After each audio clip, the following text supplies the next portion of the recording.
Hey everyone, I'm Davin Chitwood, the sales executive here at Kirkham Iron Tech, and we have Tom Kirkham, our founder and CEO, here as well. And Tom, I have a very good question for you.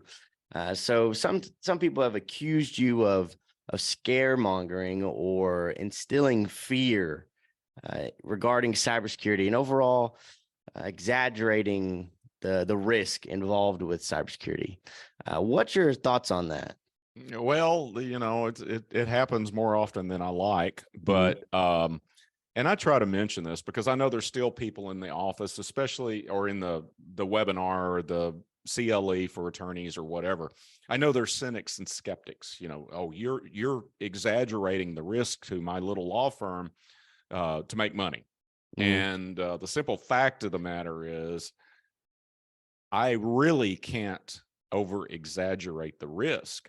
And in fact, if you want to read a really good book about the sheer size and scale of the industry, of the criminal hacking industry or nation states and all the other threat actors, that the Nicole Perlroth, who's a cybersecurity reporter for the New York Times, wrote a book a year or two ago, entitled "This is How They Tell Me the World Ends." And in it, she talks about walking in the dark hat or the black hat world and the gray hat world and the white hat world based upon her 10 years of reporting on cybersecurity. And that is terrifying. It was terrifying to me when I read it. But we have a few statistics to back up my claims. And you got one in mind, maybe? I do. So actually, I have two that kind of go, you could say they go hand in hand. And the first is that in the United States, only 10% of cybercrimes get reported. Now, hold that stat and then partner it with this, that 1 in 10 small businesses suffer a cyber attack each year. So if only 10% are reported, and they say 1 in 10 small businesses, we know just from our experience that it's probably way more common than 1 out of 10 small businesses. More, probably like 1 to 5, maybe even less than that, just because the sheer scale that's going unreported of cyber attacks is out of this world. Yeah, I think there's a stat that said there's 90% go unreported. Is that correct? That's exactly right. Yes. Yeah. And so another statistic that we commonly use in, these educational webinars is 43%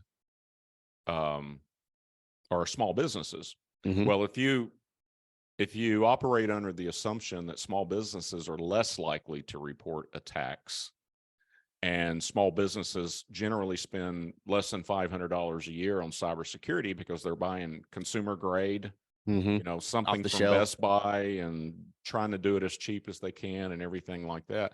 I've always thought that 43% number is way, way too low. The larger firms are more likely to report it. But, if you're under $1 million in revenue or you're a $300,000 company or whatever, it's much easier to contain it and not report it, even though you're required to. But some way, somehow, you're required to report every incident. And, but, one of the statistics you've got to think about, companies are targeted by ransomware every 14 seconds. Every 14 seconds. A company is getting targeted. Actually, I think that's low.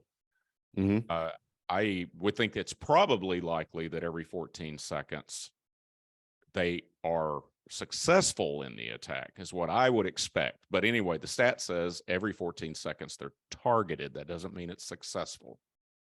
Yes. And that may be eye-opening to some people, because like, oh my goodness, how could they be attacking or targeting that many people?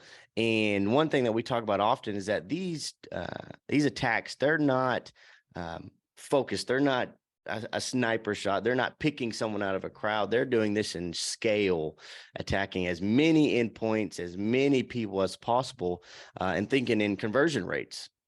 Yeah, it's all automated from beginning to end. They don't know who you are. They don't care who you are. All they want is a victim, pay the ransom. That's it. That's it. And every bit of it is automated. Yes. And even the calculation of the ransom is automated often. And so that's why, that misconception is, why would anybody want to attack my little, pet shop, or my small law firm, or my small tax firm? Well, they don't care. They don't. You're on an email list. That's it. You're on an email list, and the automation takes over, and you're just one of 100,000 or whatever the total number is on that list. And that's one of the reasons why there is so many different attacks. And by the way, while we're talking about this, we have sources for all these statistics. Yes. Yeah, I mean, these are real statistics, and so you may hear me mention another number in another time in another place, and it's just if it came out of the University of Maryland for one study, and then it came from Juniper out of another study, that's why there's variations. And they also vary depending on size and complexity of the organization. Many of these, the higher end, like Gartner and all of these that conduct research, they tend to go after medium and large enterprises, right? So it's harder. It's much harder to get reliable statistics from small business owners. I ask that question often about, when I'm doing an educational webinar, how many people have either had a ransomware attack or personally know someone that's had a ransomware attack? And it's usually probably averages about 20% of the people on one of these continuing education webinars. And that's significant. And I think they have a tendency not to answer affirmative even on the webinar, because it's got their name on it, right? That's and exactly when I've right. done in-person speaking, I'm surprised at how many people will raise their hand. Of course, People I are give them an hesitant. out. I carefully word that. I give them an out, right? Personally know someone, right? And I don't try to make a distinction. I just want to make sure that, this is happening and all of that. So, but if I just ask flat out, how many people here have had a ransomware attack?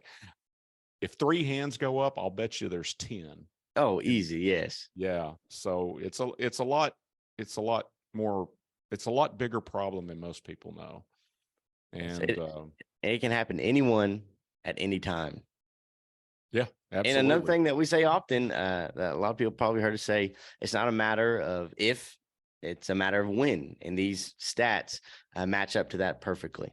Yeah, that's why there's so many endeavors and regulations being created to get everyone's cybersecurity defenses up to proper standards. Yes. And for those of you that are visionary leaders, this is something that, there's a lack of awareness. That's one of the big problems. That's why I spend each and every day doing educational stuff,